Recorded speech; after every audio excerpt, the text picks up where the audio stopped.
Jornalismo, liberdade e política são três dedos de uma mesma mão. Quais são os outros dois? O Estado de Direito e a democracia. E dito isso, começo a pensar, mas o que diabos faz o jornalismo? Liberdade, democracia, Estado de Direito, política. O jornalismo é uma atividade como milhares, milhões de outras que começaram lascando pedra, né, e não se sabe quando é que vai terminar. Por que o jornalismo entra nesse espaço, 5 dedos desta mão? Porque o jornalismo fornece muitas das condições necessárias para que os outros dedos funcionem. E também fornece muita energia necessária para sustar, deter, conter os avanços que o poder faz contra os outros dedos, contra os outros elementos desta mão. Assim como todas as revoluções liberais começaram em colunas de jornal, quase todas as revoluções liberais começaram em colunas de jornal. E aquele brado de liberdade se espalhou através desse, então, um pequeno espaço, mas se espalhou com força e intensidade suficiente para derrubar poderosos. Ao mesmo tempo, todos os totalitários, ao longo dos últimos séculos, tiveram entre os seus inimigos as colunas de jornal. Foram eles que trataram imediatamente de calar a voz daqueles que se comunicavam com a sociedade, tendo um compromisso com a verdade e com a informação. Então, eu não direi nenhuma novidade, aliás, até vou passar por cima da exaltação da imprensa, né, das suas funções na sociedade de massa, porque isso é matéria sabida de todos que estão aqui. Eu vou diretamente a 3 pontos que a mim particularmente me interessam. E a primeira coloca uma questão. A imprensa brasileira contribui com razoável eficiência para a compreensão dos problemas políticos do Brasil? A imprensa brasileira contribui com razoável eficiência para a compreensão da natureza dos problemas políticos do Brasil? Ponho esta pergunta e a sublinho, põe em negrito e aumento o tamanho da letra, porque eu tenho visto coisas diferentes disso. Até um pouco tempo atrás, quando se falava em reforma das instituições brasileiras, e eu vou voltar a isso depois, havia quase um consenso nos meios de comunicação que o elemento principal, e isto foi passado para a sociedade, eu percebi que estava acontecendo esse desvio de entendimento. Concentrava-se a atenção da mídia na fidelidade partidária. Vocês vão me lembrar, o Brasil precisa de fidelidade partidária. Quando resolveu o problema da fidelidade partidária, foram resolvidos os problemas institucionais do Brasil. Ora, isto se revelou falso imediatamente após a implantação da fidelidade partidária. Quem era canalha, continuou sendo canalha. Mas perdemos a oportunidade de atingir o cerne do problema. Quando se revelou inútil a fidelidade partidária, porque ela não muda o caráter das pessoas, e as pessoas sem caráter fazem o mal em qualquer posição que estejam, independente da sigla que os acolha, que lhes deu o guarda-chuva dentro do parlamento, veio a questão da ficha limpa. Não, nós precisamos de afastar os canalhas. E então, nem da ficha limpa neles. Esta era a essência de um projeto de reforma política. Veio a lei da ficha limpa e eu pergunto, melhorou, senhores? Ficou bom, senhoras? Está resolvido o problema? Podemos passar para um estágio superior da democracia no Brasil? Não. Não. Infelizmente, não era aí que estava o problema. Quem era canalha, continuou canalha. E perdemos a oportunidade de descobrir que nas instituições brasileiras, se existe ficha realmente suja, é a ficha do modelo institucional, que nunca deu certo. Ele é de uma irracionalidade cavalar e produz, como consequência natural, os males que a imprensa brasileira tão bem ataca, e com razão ataca. E ataca com liberdade de agir. Não há constrangimento quanto a apontar problemas. Pode haver tentativa de constrangimento, mas eu não creio que haja constrangimento. Apontamos com correção os problemas. Mas por uma estranha distração, passamos por cima das causas. Olha, apontar os problemas e não cuidar das causas, me parece que fica em algum lugar entre o inútil e o desnecessário. É como convidar a todos para um churrasco, servir a farofa e esquecer da churrasqueira. Nós ficamos na farofa. E a farofa espalha a farofa para todos os lados, mas não constitui realmente um prato bem servido. Atacamos e condenamos com violência e virulência as consequências, né? E concedemos alvará de soltura para as causas.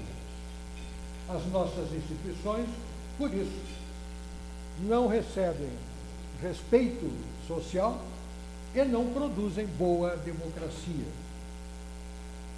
Ora, penso que é urgente começar a pensar a respeito destas coisas, porque as nossas instituições concentram poder político e financeiro na União. Todos sabemos disso e criticamos isso. Mas por que isso acontece? Os poderes estaduais e municipais são relegados a uma segunda e terceira categoria, muitos degraus abaixo do peso e da importância do poder central da República. Nós denunciamos isso. Mas por que isso acontece? Quando isso acontece, outra consequência é que se destrói, se reverte a indispensável lei de subsidiariedade que deveria presidir a organização de qualquer Estado moderno. Atribuir responsabilidades de baixo para cima à pirâmide administrativa e de organização da sociedade. Organizar de baixo para cima. Prioridade para ali onde está o cidadão. Depois o Estado, depois o município. Mas nós nacionalizamos as mínimas questões do município, resultam federalizadas. Por que isso acontece? Concentramos um absurdo, um disparate nas mãos da mesma pessoa, a chefia do Estado, a chefia do governo, a chefia da administração, e entregamos as três funções a uma pessoa e a seu partido político. Não tem como dar certo, porque se acaba partidarizando espaços institucionais onde não tem que ter partido. Não tem que ter partido na administração pública. O que faz um partido numa carteira de crédito rural do Banco do Brasil? O que faz um partido político numa diretoria da Petrobras?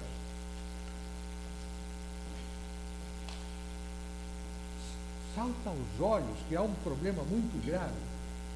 E este mecanismo, como é entregue a um partido político e aí vai junto à chefia de Estado, acaba de algum modo partidarizando ou politizando excessivamente ou ideologizando os tribunais superiores.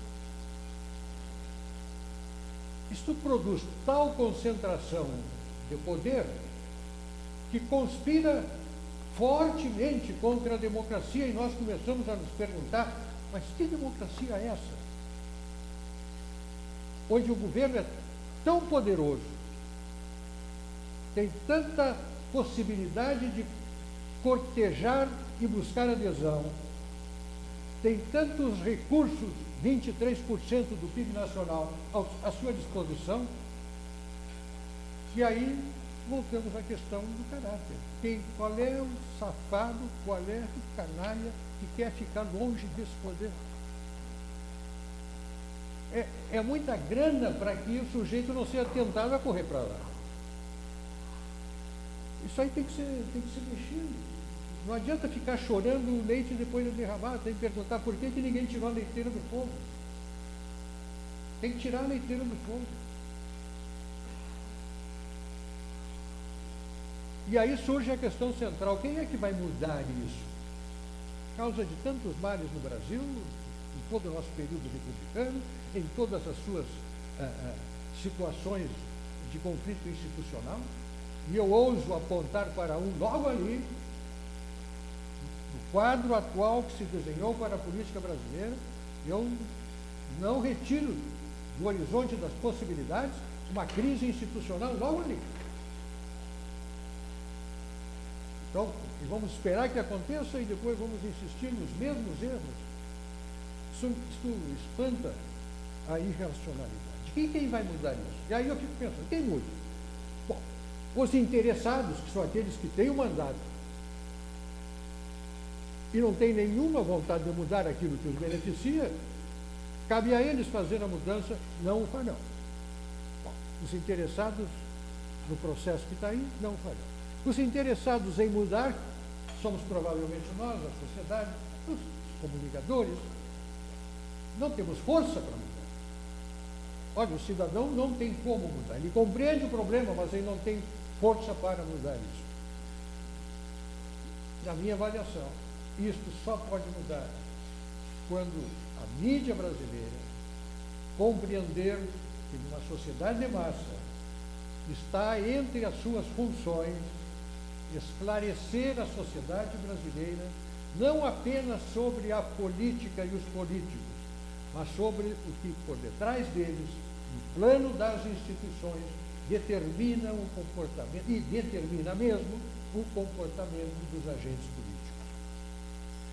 Então, quando a Karen me pediu no Brasil ideias para abordar esse assunto, eu fiquei muito feliz porque alguém até pode estar dizendo, a Gugina está aí na pauta dele, a Gugina adora essa pauta. Não, eu de fato gosto.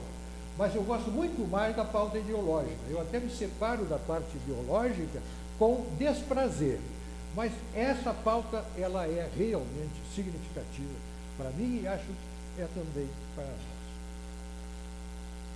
Entramos num processo eleitoral que, na maior parte das vezes, privilegia mesmo.